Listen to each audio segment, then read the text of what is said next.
নমস্কার দর্শক, সংবাদ আবির্ভাবের বিশেষ প্রতিবেদনে আপনাদের সকলকেই স্বাগত। আমরা প্রত্যেক দিনের মতন আজকেও একটি বিশেষ প্রতিবেদন আপনাদের সামনে তুলে ধরব।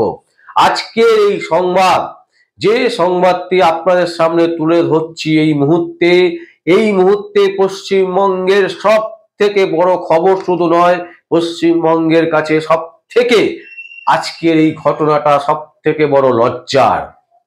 কেন এই কথা বলছি দর্শক? আজকে তৃণমূল কংগ্রেস রীতিমতো ধরাশায়ী। তৃণমূল কংগ্রেসের নেতা নেত্রীদের উচিত তারা ঘরে বসে যাওয়া। তাদের যা অবস্থা, তারা রাজ্যটাকে যেভাবে দুর্নীতিপরায়ণ করে তুলেছে, তাতে কিন্তু রাজ্যের সার্বভৌমত্ব নষ্ট হচ্ছে শুধু নয়, সাধারণ মানুষের নিরাপত্তা দিতে ব্যর্থ পশ্চিমবঙ্গ সরকার। আর সেখানে কুণাল ঘোষ, যিনি 3.5 বছরের জেল খাটা একজন আসামি, যাকে অনেকে চোর চোর বলেন, সেই কুণাল ঘোষ রীতিমতো সাফাই গাইছেন তৃণমূল কংগ্রেসের হয়ে। কেন বলছি দর্শক? তার একটাই কারণ, আজকে সন্দেশখালিতে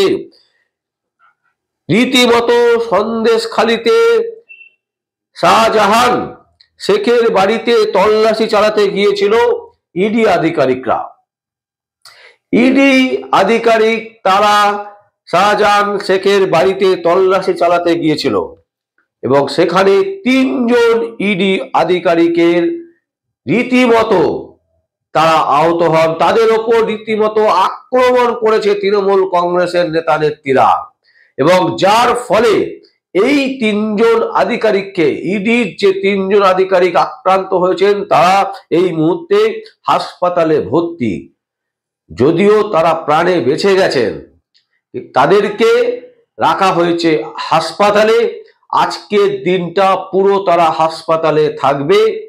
কালকে ডাক্তাররা বিবেচনা করে দেখবেন যে তাদের কি কন্ডিশন আছে, তারপর ছাড়ার প্রশ্ন আসবে। প্রশ্ন হচ্ছে, ইডি আধিকারিকরা একটা তদন্তকারী দল, সেই তদন্তকারী দল যখন তদন্ত করতে যাচ্ছে তৃণমূল কংগ্রেসের একজন নেতার বাড়িতে, তখন তার বিরুদ্ধে আক্রমণ হচ্ছে, এবং আক্রমণ শুধু না, শারীরিকভাবে নিগ্রহ করা হচ্ছে। এর মানে কি বোঝায়? এর মানে বোঝায় যে তোমরা তদন্ত করো না, যা পাচ্ছি লুটে নাও, লুট করো। পশ্চিমবঙ্গ একটা লুপ্ত রাজ চলছে। এই পরিস্থিতি কিন্তু ভয়ঙ্কর, যে যারা অফিসার, ইডি অফিসার, সেই অফিসারদের উপরে আক্রমণ। আজকে যদি কোথাও পুলিশ ইনকোয়ারি করতে আসে, তার উপর যদি আক্রমণ হয়, এটা কোন ধরনের রাজনীতি চলছে পশ্চিমবঙ্গে? এই নিয়ে আজকে বাংলার সর্বত্র লজ্জা, ছি ছি ছি বলছে সবাই। যারা রাজনীতিক গবেষণা করেন, তারা রীতিমতো বলছেন যে পশ্চিমবঙ্গ সেই পশ্চিমবঙ্গ নয়, এটা বাংলার কলঙ্ক দিন আজকের দিনটা। যে ইডি আধিকারিক, তাদের উপর আক্রমণ, সরকারি কর্মীদের ওপর এইভাবে আক্রমণ কেন হবে? কেন সরকার প্রশাসন সেই দায়িত্ব নেবে না? উল্টো দিকে কুণাল কি বলছেন? একজন 3.5 বছরের আসামি, জেল খাটা আসামি, যিনি জামিনে আছেন, সেই আসামি তিনি কি বলছেন? তিনি বলছেন যে না, ইডি আধিকারিকদের প্রবলেম, তারা ইন্ধন দিয়েছে, তাই এটা ঘটেছে। আমরা কুণালকে বলতে চাই, আপনি সেখানে ছিলেন সন্দেশখালিতে, আপনি এত খবর পান কি করে? এত মিথ্যে কথা টিভির সামনে কি করে বলেন? সংবাদ মাধ্যমের সামনে প্রত্যেক দিন রীতিমতো বলছেন। আর বাংলার সংবাদ মাধ্যম দালাল সংবাদ মাধ্যম বলা যেতে পারে, যারা নিজেদেরকে, আজকে সংবাদ মাধ্যম আক্রমণ হয়েছে সংবাদ মাধ্যমের ওপর, তার উপরেও প্রেস ক্লাব চুপচাপ বসে আছে।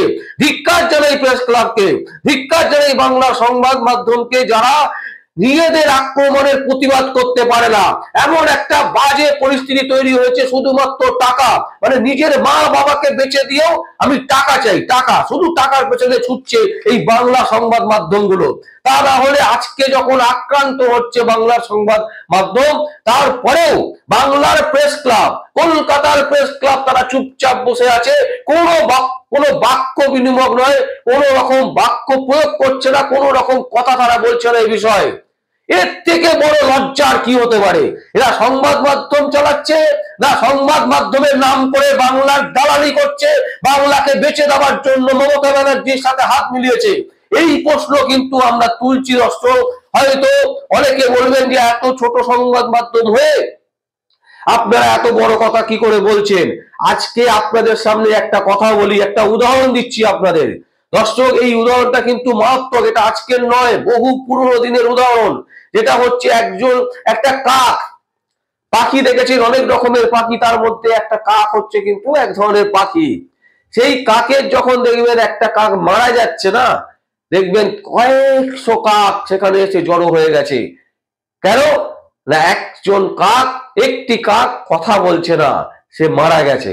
আর বাংলার সংবাদ মাধ্যম, দালাল সংবাদ মাধ্যমের অবস্থা এমন একটা জায়গায় পৌঁছেছে যে মার খাচ্ছি তাও কোনো কথা বলবো না। কেন না, পরের দিন কোটি কোটি টাকার অ্যাড আছে, তো পরের দিন কোটি কোটি টাকার বিজ্ঞাপন আটকে যাবে যদি কথা বলি, যদি প্রতিবাদ করি, যদি প্রতিবাদের ভাষা বাংলা সংবাদ মাধ্যমে প্রকাশ করি, তাহলে পরের দিনকে যে বিজ্ঞাপনটা পাওয়ার ছিল সেটা স্টপ হয়ে যাবে। তাই কথা বলো না, চুপ করে থাকো, কোনো কথা বলতে নেই, শাসকের বিরুদ্ধে কোনো কথা বলবো না। বাংলা সংবাদ মাধ্যম মুখে তালা দিয়ে আছে, চুপ। এইভাবে ধিক্কার জানাই বাংলা সংবাদ মাধ্যমকে। যদিও এই তথাকথিত বহুল প্রচারিত সংবাদ মাধ্যম কে বাংলার মানুষ বুঝতে পারে যে এরা দালালি বৃত্তি ছাড়া আর কিচ্ছু করে না, বাংলার ভালো এরা চায় না, এবং আজকে তার আরো প্রমাণিত যে নিজেরা মার খাচ্ছি, নিজেদের বুঝ নিজেরাও বোঝে, সেই বক্তব্য হারিয়ে ফেলেছে বাংলার তথাকথিত বহুল প্রচারিত সংবাদ মাধ্যম। ইউটিউব চ্যানেল যারা চালায়, যে সমস্ত সংবাদ মাধ্যম আছে, তারাও প্রতিবাদ করছে, তারা প্রতিবাদের ভাষা হারায়নি, মার খাচ্ছে। একের পর এক থানা থেকে তাদের কাছে নোটিশ আসছে, তারপরেও তারা কোর্ট থেকে নানান রকম ভাবে সাহায্য নিয়ে তারা দিনের পর দিন নিউজ করছে, নিরলস পরিশ্রম করছে। কেন না, বাংলাকে বাঁচাতে হবে। আর এই বাংলার তথাকথিত বহুল প্রচারিত সংবাদ মাধ্যম তারা দালালি ভিত্তি ছাড়া আর কিচ্ছু করছে না। এর জন্যই আমাদেরও লজ্জা লাগে যে আমরা এই প্রফেশনে, যেটা আমরা নিজেদেরকে মনে করি, গর্ববোধ করি যে আমরা সংবাদ মাধ্যমের প্রতিনিধি, আমরা বাংলাকে, আমরা ভারতবর্ষকে পথ দেখাবো, যে ভুলটা শাসক করছে সেই ভুলটা আমরা তুলে ধরবো, কিন্তু আজকের দিনে দাঁড়িয়ে সেটাও কিন্তু করতে দিচ্ছে না। যে কারণে কলকাতা প্রেস ক্লাব, বাংলার প্রেস ক্লাব সব চুপচাপ মুখে তালা নিয়ে বসে আছে যে পরের দিন যদি আমি বিজ্ঞাপন না পাই তাহলে কি হবে। এই হচ্ছে পরিস্থিতি, যেখানে বিচারপতি অভিজিৎ গাঙ্গুলির মতো লোক বলছে যে কেন রাজ্যপাল ঘোষণা করছে না যে বাংলার যে আইনি ব্যবস্থা, সেই আইনি ব্যবস্থার ধ্বংস হয়ে গেছে, আইনি ব্যবস্থা নেই, এটা গুন্ডাদের ইয়ে চলছে, রাজ চলছে। এই রকম বাক্য প্রয়োগ করতে হচ্ছে মাননীয় বিচারপতি অভিজিৎ গাঙ্গুলিকে। তিনি একদম পরিষ্কার এই বাক্যটা ব্যয় করছেন যে রাজ্যপাল কেন এই সরকারকে রীতিমতো বলছে না যে প্রশাসনিক যে ব্যবস্থা সেটা ভেঙে পড়েছে। এইভাবে বলছে অভিজিৎ গাঙ্গুলি, মাননীয় বিচারপতি। তারপরেও কুণাল ঘোষ সাফাই গাইছেন। কি গাইছেন না, সন্দেশখালিতে যে ঘটনাটা ঘটেছে আজকে, ইডি অফিসারদের ওপরে যে হামলা, এই হামলার জন্য দায়ী ইডি অফিসারে দায়ী, তারাই ইন্ধন জুগিয়েছে। আসলে কুণাল ঘোষকে যখন জেলে একের পর এক থানায় ঘুরিয়েছিল, তখন তারই তো নেত্রী ঘুরিয়েছিল না, মমতা ব্যানার্জি। তিনি আবার ক্ষোভ প্রকাশ করে মাঝে মাঝে বলেন সেই কথা, আর সেই কথা বলে তিনি আবার পরক্ষণে পাল্টিকে কখনো অভিষেক ব্যানার্জির গালে চুমু খাচ্ছে, কখনো দিদির গালে চুমু খাচ্ছে।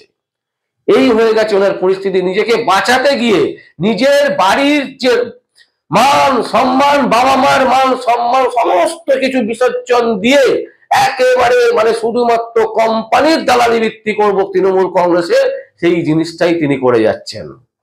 ধিক্কার জানাই, যদিও এটাকে ধিক্কার জানিয়ে কোনো লাভ নেই, কারণ ধিক্কার পাওয়ার যে সম্মান সেটাও ওনার কাছে আছে কিনা সেটাও আমাদের মানে আশ্চর্য লাগে। সেই সম্মানটুকু তার পাওয়ার যোগ্য কিনা, মানে ধিক্কার পাওয়ারও একটা যোগ্যতা থাকা দরকার, সেই যোগ্যতাও এই ভদ্রলোকের নেই।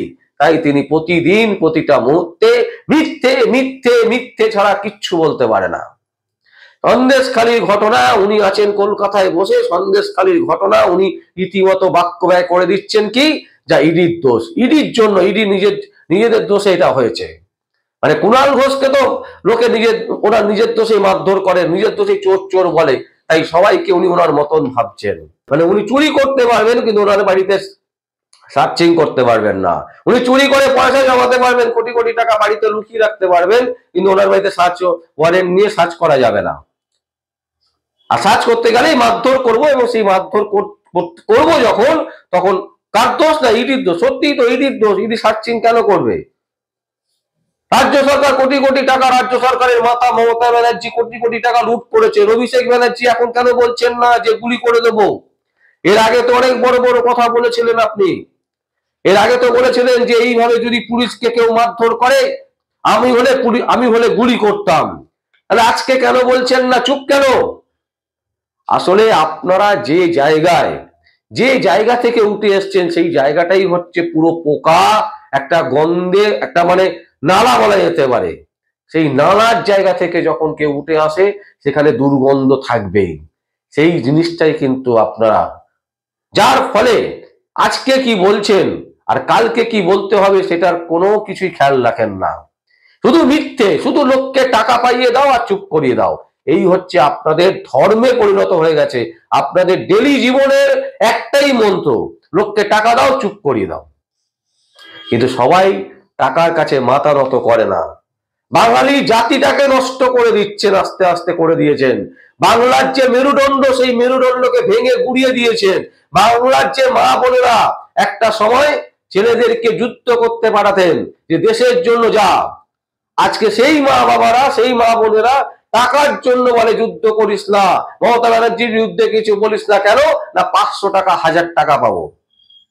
একটা সময় ছিল এই বাংলা থেকেই তাদের ছেলে মেয়েদেরকে পাঠাতো যে যা দেশের জন্য কিছু কর।